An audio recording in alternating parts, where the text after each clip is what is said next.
છે। સુરત શહેરમાં વરસાદી માહોલ બરાબર જામ્યો છે। 2 કલાકમાં 2 ઇંચ વરસાદ, ધોધમાર વરસાદથી પાણી નજરે પડી રહ્યા છે। વરસી રહેલા વરસાદના પગલે કૈલાશનગર અને કાદરશાલીનાલ વિસ્તારમાં પાણી ભરાયા। સુરત ફરી એક વખત જળબંબાકારની સ્થિતિથી પરેશાન, નીચાણવાળા વિસ્તારો પાણીમાં ગરકાવ। 2 ઇંચ વરસાદ બાદ સુરતના કેવા હાલ થયા છે તે સ્થિતિ જુઓ। ક્યાંક કમર સુધીના પાણી ભરાયા છે, સોસાયટીની અંદર પાણી ઘૂસ્યા છે।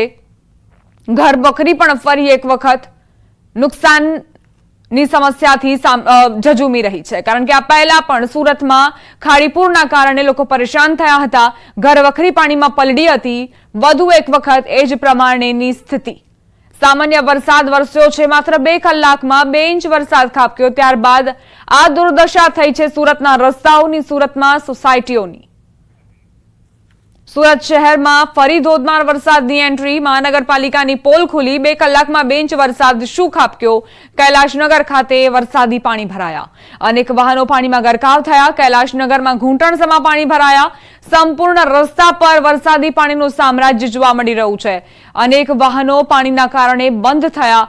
કૈલાશનગર, રિંગ રોડ, અઠવા, મજુરા સહિત અનેક વિસ્તારોમાં પાણી ભરાયા। સંવાદદાતા કેતન જોડાઈ ગયા છે વધુ જાણકારી સાથે। કેતન, સુરતના કયા કયા એવા વિસ્તારો જે પ્રભાવિત વરસાદથી? જી દીપા, ચોક્કસથી વાત કરું તો બપોર બાદ અચાનક જ વાતાવરણમાં પલટો આવતા સુરત શહેરમાં 2 કલાકના વરસાદની અંદર જળબંબાકારની સ્થિતિ જોવા મળી રહી છે। ખાસ કરીને કૈલાશનગર, મજુરા ગેટ, રાંદેર, અઠવા લાઇન્સ અને સુરત સિવિલના ગ્રાઉન્ડ ફ્લોરના ઓપીડી વિસ્તારની અંદર વરસાદી પાણીનો ભરાવો જોવા મળી રહ્યો છે। ખાસ કરીને મહાનગરપાલિકાની પોલ ખુલવા પામી છે કે મહાનગરપાલિકા પાછોતરો વરસાદ પડી રહ્યો છે ત્યાં સુધી પણ હજુ પણ પ્રી મોન્સૂનની કામગીરીમાં જ મથામણ કરી રહી છે, એવા ચોક્કસપણે આ દ્રશ્યો કહી જાય છે। ખાસ કરીને જે સુરત શહેરના રિંગ રોડ વિસ્તાર વરાછા વિસ્તારની અંદર આ 1.5 કલાકના ભારે વરસાદને લઈને સુરત શહેર જળબંબાકાર થવા પામ્યું છે। જી દીપા, કેતન, આ પહેલા મુશળધાર વરસાદ આવે અને ત્યારબાદ ખાડીપુરના કારણે સુરતને ખૂબ જ મુશ્કેલીઓનો સામનો કરવો પડ્યો હતો। વધુ એક વખત મેઘરાજા આવ્યા અને માત્ર 2 ઇંચ વરસાદમાં આ પ્રકારની દુર્દશા, એ સ્થિતિ જ નથી સમજાઈ રહી અત્યારે। વહીવટી તંત્રની બેદરકારીને કારણે ખાડીપુરની સ્થિતિને કારણે લોકોના ઘરોની અંદરનું જે બેક પાણી છે એ બેક પાણીને ધ્યાનમાં લઈને લોકોના ઘરોમાં પણ લીંબાયત, દિંડોલી જેવા વિસ્તારોની અંદર, સણિયા, હેમાદ જેવા વિસ્તારોની અંદર પાણી ભરાવા પામ્યા છે। ખાસ કરીને આજે સુરત શહેરના જે આજે ખાડીપુરના જે દ્રશ્યો છે અને જે ખાડીપુરને બહારથી વહીવટી તંત્ર દ્વારા ટીમ બોલાવવામાં આવી હતી, અનેક વખત માત્ર વિઝિટ કરી છે, કોઈ પણ નક્કર કોઈ કામગીરી નહીં કરાઈ હોય। જર્મન ટેકનોલોજીને ધ્યાનમાં લઈને અનેક વખત જાહેરાતો કરાઈ છે, માત્ર એ જાહેરાતો કાઢવામાં રહી છે। આખું ચોમાસાની સિઝન પૂરી થવા રહી છે, પાછોતરા વરસાદની શરૂઆત કરવામાં આવી છે, છતાં પણ મહાનગરપાલિકાની તમામ કામગીરીઓ માત્ર ને માત્ર કાગળ ઉપર જોવા મળી રહી છે। દીપા, જે અંતર્ગત સ્થાનિક લોકોએ હાલાકીનો ભોગ બનવા પામ્યા છે। જી દીપા, આભાર કેતન, જાણકારી આપવા માટે। આગળ પણ તમારી પાસેથી અપડેટ્સ લેતા રહીશું। તો સુરતની આ દુર્દશા થઈ છે, સુરત બગડી છે માત્ર ને માત્ર 2 ઇંચ વરસાદ બાદ।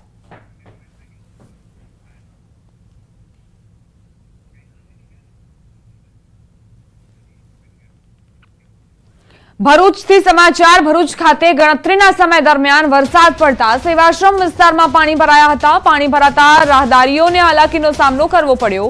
નગરપાલિકા તરફથી પાણીનો કોઈ નિકાલ ન થતા આ પરિસ્થિતિ વારંવાર ઊભી થઈ રહી। સેવાશ્રમ વિસ્તાર જ્યાં નજીવા વરસાદ બાદ જ પાણી ભરાઈ ગયા છે, વાહનોને પણ પસાર થવામાં મુશ્કેલી પડી રહી છે।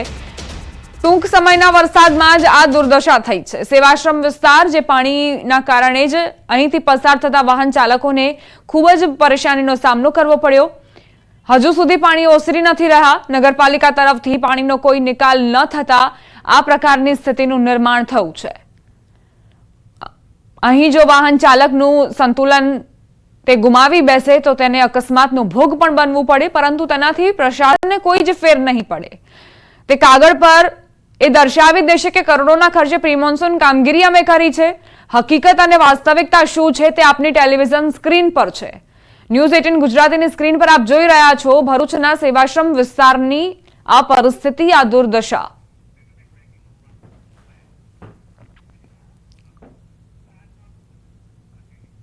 સુરતના મહુવા તાલુકામાંથી પસાર થતી ઓલણ ખાડીમાં પૂર આવ્યું।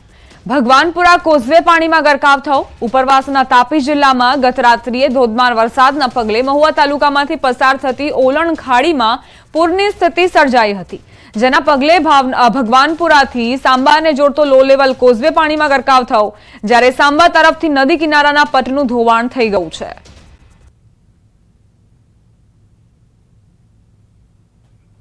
મહુવાની ઓલણ ખાડી જે છલકાઈ છે, ભગવાનપુરા કોઝવે તેમાં ગરકાવ થઈ ચૂક્યું છે, કારણ કે પાણી સતત વધતા જ જળસ્તર સીધું જ ઓલણ ખાડીના કોઝવે પર ફરી વળ્યું। નડિયાદ શહેરમાં ધોધમાર વરસાદ ખાબક્યો। શહેરમાં 1 ઇંચથી વધુ વરસાદ નોંધાયો। શહેરની ગલીઓમાં નદીઓ વહેતી થઈ હોય તેવા દ્રશ્યો। શહેરના નીચાણવાળા વિસ્તારોમાં પાણી ભરાયા છે।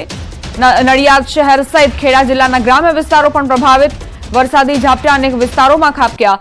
માતર, મહેમદાવાદ, ખેડા, વસોદ સહિત વિસ્તારોમાં વરસાદી ઝાપટા નોંધાયા છે। બફારાથી અને ઉકળાટથી પણ લોકોને રાહત મળી છે। સંવાદદાતા ઉમંગ જોડાઈ ગયા છે વધુ જાણકારી સાથે। ઉમંગ, કયા કયા વિસ્તારો એવા છે જે વરસાદથી પ્રભાવિત?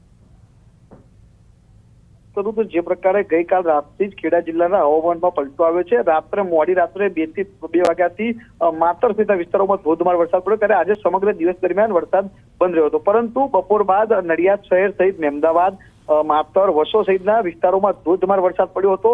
કહી શકાય કે 1 ઇંચથી વધુ વરસાદ પડ્યો હતો। નડિયાદ શહેરની અંદર જે પ્રકારે રસ્તા પર નદીઓ વહેતી હોય તેવા દ્રશ્યો સામે આવ્યા હતા। નડિયાદ શહેરનું શ્રેયસ ગરનાળું હોય કે પછી વૈશાલી ગરનાળું હોય કે રબારી કોલોની વિસ્તાર હોય, તમામ વિસ્તારોમાં નીચાણવાળા વિસ્તારોમાં પાણી ભરવાની શરૂઆત થઈ છે।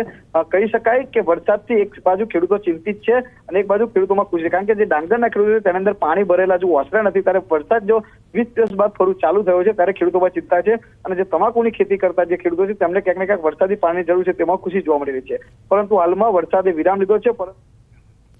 આભાર ઉમંગ, જાણકારી આપવા માટે।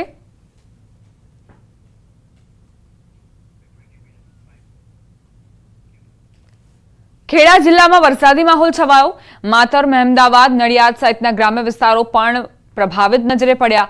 વીજળીના કડાકા ભડાકા સાથે મેઘરાજાની ધમાકેદાર બેટિંગ જોવા મળી। ભારે પવન સાથે રાત્રે 1 ઇંચથી વધુ વરસાદ ખાબક્યો હતો। ભારે વરસાદ પડતા ખેડૂતો ચિંતામાં મુકાયા। હવામાન વિભાગનું આગાહી પ્રમાણે જ વરસાદ વરસી રહ્યો છે। ગત મોડી રાત્રે પણ મોટાભાગના વિસ્તારો પ્રભાવિત થયા હતા।